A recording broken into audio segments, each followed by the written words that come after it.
President Trump confirmed that the goal of blockading the Strait of Hormuz is in part to force Iran back to the negotiating table. The president says he would still like to make a deal. CBS's Natalie Brand is live for us in Washington, D.C. tonight with the latest. Natalie?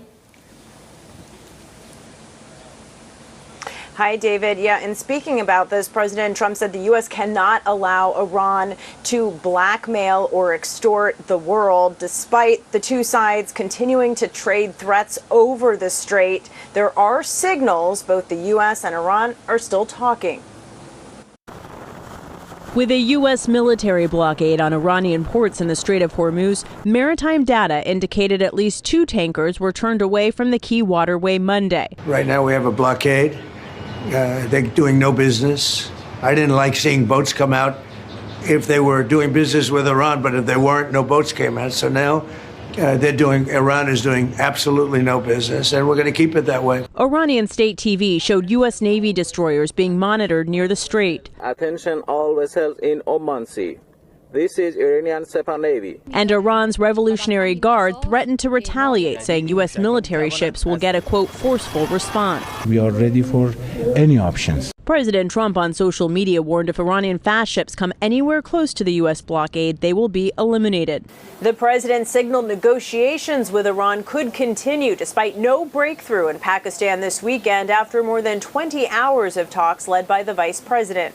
We've been called this morning by the right people, the appropriate people, and they want to work a deal. They would like to work a deal. CBS News learned the key sticking points included U.S. demands that Iran stop enriching and storing uranium, a key material for building a nuclear weapon, end funding for terrorist proxies like Hamas and Hezbollah, and fully reopen the Strait of Hormuz without charging tolls. Iran will not have a nuclear weapon.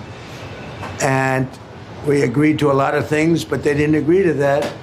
And I think they will agree to it. I'm almost sure of it. In fact, I am sure of it. If they don't agree, there's no deal. There'll never be a deal. U.S. officials tell CBS News there's continued engagement between the U.S. delegation and Iran's leaders. One said there's forward motion on trying to get an agreement.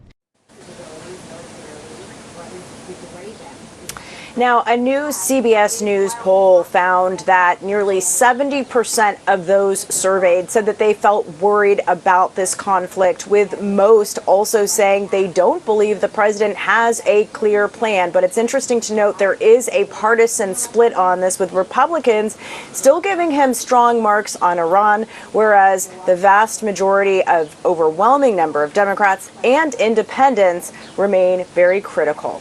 Lisa? Natalie Brand live at the White House tonight. Thank you, Natalie.